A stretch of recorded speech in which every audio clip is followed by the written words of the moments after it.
கட்சி அமைப்பு 13 திருத்தங்களின்படி கட்சியின் தலைவராக நிர்வாக குழு மற்றும் செயற்குழு ஆகியவற்றின் முடிவின்படி 30/5/2025 முதல் செயல்பட்டு வரும் நிலையில்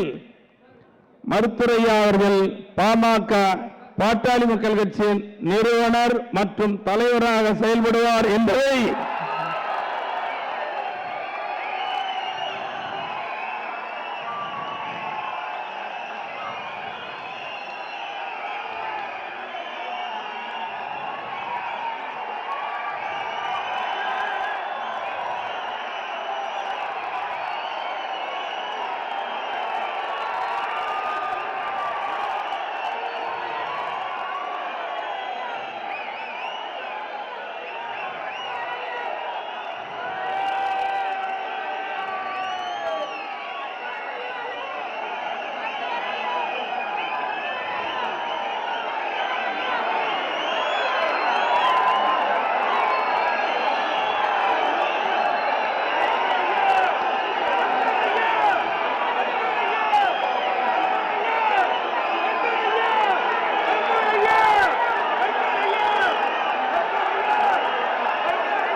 மருத்துவர் ஐயா